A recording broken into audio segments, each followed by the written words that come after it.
উচ্চ মাধ্যমিক অর্থাৎ ক্লাস 12 এর পুষ্টিবিজ্ঞানে যে সমস্ত ছাত্রছাত্রীরা রয়েছে অর্থাৎ নিউট্রিশনে যে সমস্ত ছাত্রছাত্রীরা রয়েছে তাদের যে প্রথম এককটা রয়েছে শরীরে খাদ্যের ব্যবহার, তারই একটা অধ্যায় হচ্ছে পাচক রস। সেই পাচক রসের কাজগুলো নিয়ে আমি আলোচনা করছিলাম, আগের ভিডিওতে আমি করেছি। আজকে যেটা করব সেটা হচ্ছে আন্তরিক রস ও তার কাজ। তোমরা ভিডিওটা প্রথম থেকে শেষ পর্যন্ত দেখবে, মাঝখানে স্কিপ করবে না, তাহলে তোমরা বুঝতে পারবে না। এবং এই আন্তরিক রসের যে উৎসেচকগুলো রয়েছে এগুলোর কাজ যদি তোমরা ভালোভাবে জেনে নিতে পারো তাহলে পরবর্তী ক্ষেত্রে যে কার্বোহাইড্রেট, ফ্যাট এবং প্রোটিনের যে পরিপাক রয়েছে সেটা তোমাদের বুঝতে আর অনেক সহজ হয়ে যাবে। চলো আমরা বিষয়ে চলে আসি। आंतरिक रस, इंटेस्टिनल जूस और साकास एंटेरिकास। आंतरिक रस ক্ষুদ্রান্তের যে মিউকাস স্তর রয়েছে অন্তর্গাত্রে, সেই মিউকাসের অসংখ্য ছোট ছোট গ্রন্থি থেকে থাকে নলাকার। সেই গ্রন্থিগুলোকে আমরা আন্তিক গ্রন্থি বলে থাকি এবং সেই আন্তিক গ্রন্থি থেকে ক্ষারীয় তরলকে আমরা আন্তরিক রস বা সাকাস এন্টেরিকাস বলি।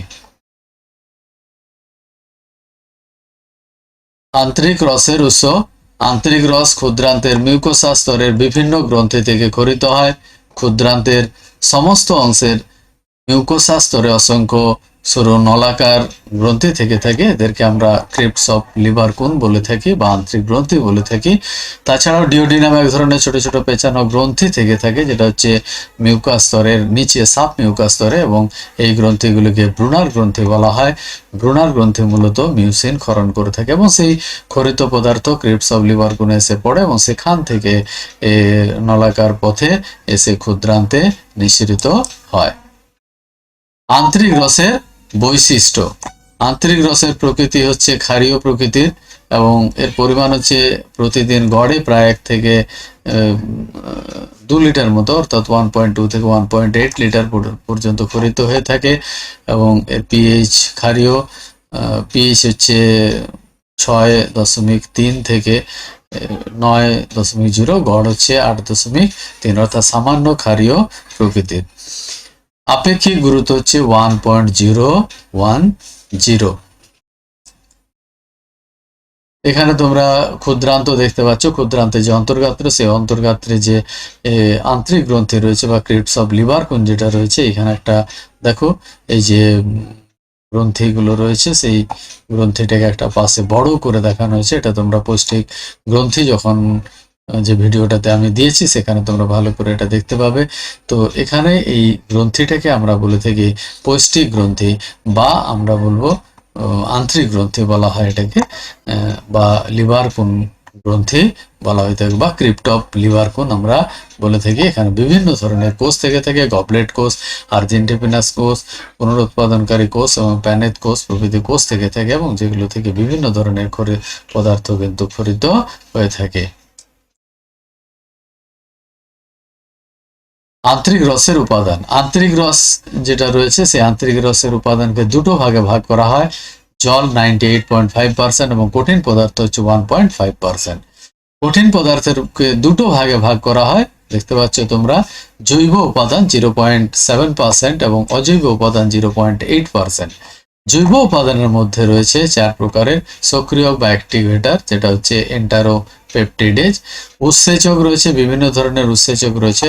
প্রোটিওলাইটিক উৎসেচক প্রোটিন পরিপাককারী, অ্যামাইলোলাইটিক উৎসেচক কার্বোহাইড্রেট পরিপাককারী, এবং লাইপোলাইটিক উৎসেচক হচ্ছে ফ্যাট পরিপাককারী উৎসেচক রয়েছে।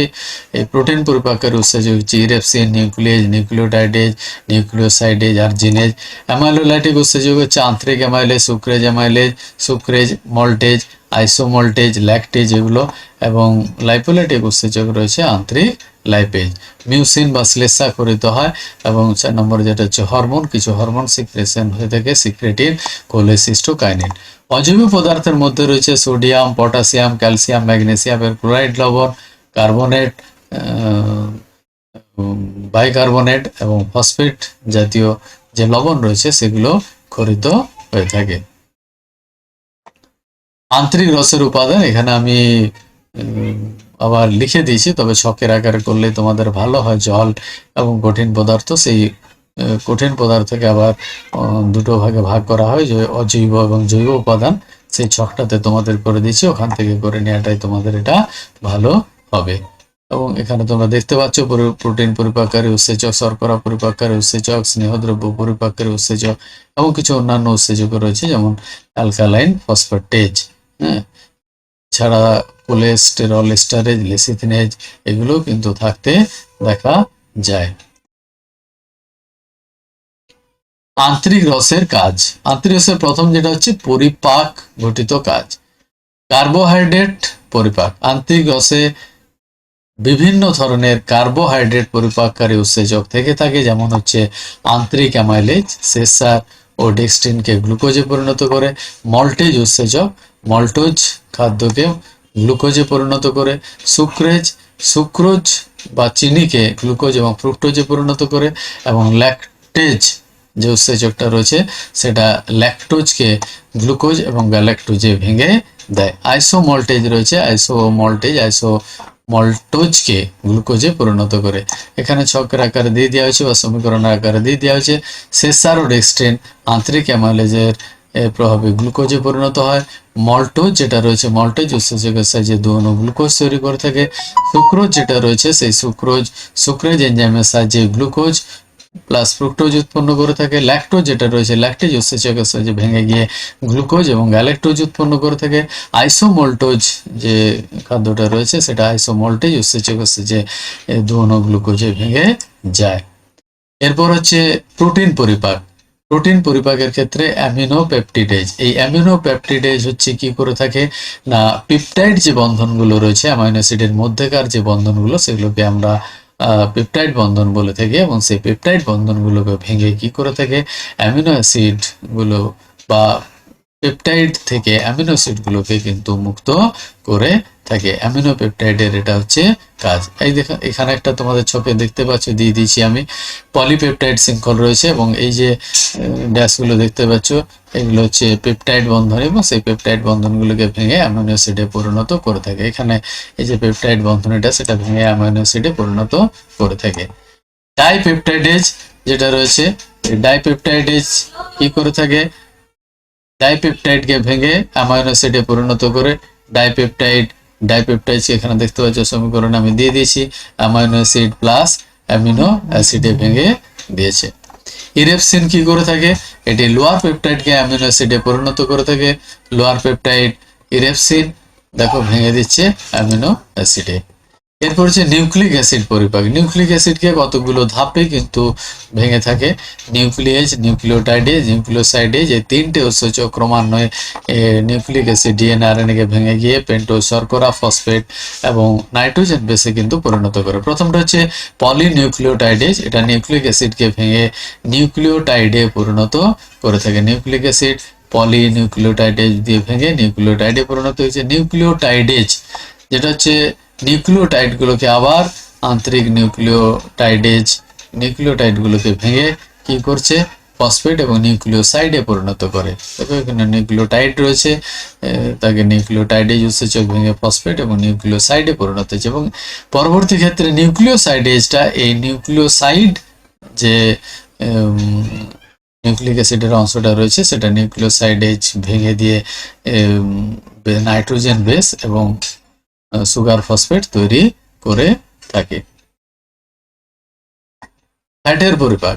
আন্তরিক রসে থাকা আন্তরিক লাইপেজ ফ্যাটকে আদ্রে বিশ্লেষিত করে কি করে ফ্যাটি অ্যাসিড এবং গ্লিসারনে পরিণত করে। অর্থাৎ আন্তরিক রসের মধ্যে কিন্তু ফ্যাট পরিপাককারী উৎসেচক আন্তরিক লাইপেজ থেকে, এই আন্তরিক লাইপেজটা ফ্যাটকে ভেঙে ফ্যাটি অ্যাসিড এবং গ্লিসারলে পরিণত করে। এছাড়া আর অন্যান্য কাজ রয়েছে পরিপাক ছাড়াও।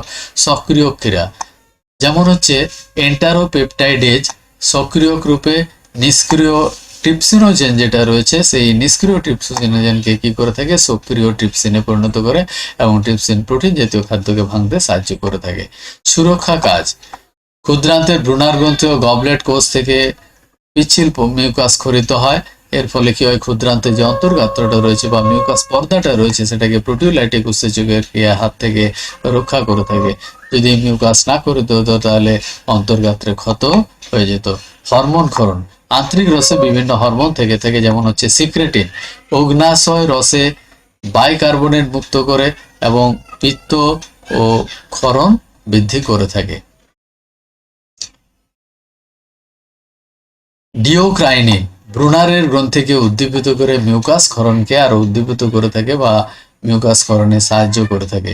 আন্তরিক রসের ভিলিকাইনিন হরমোন আন্তরিক যে প্রাচীরটা রয়েছে, অন্ত্রের যে প্রাচীরটা রয়েছে সেই মসৃণ পেশিকে উদ্দীপ্ত করে এবং ভিলায়ের বিচলনে সাহায্য করে থাকে। এখানে একটা তোমাদের কোশ্চেন থাকে, কাইল কাকে বলা হয়? ক্ষুদ্রান্তে সম্পূর্ণ পাচিত সরল খাদ্যবস্তুকে কাইল বলা হয়। এখানে একটা লাইন দেওয়া আছে, এটা তোমরা একটু জেনে রাখবে, এটা জেনে রাখা ভালো।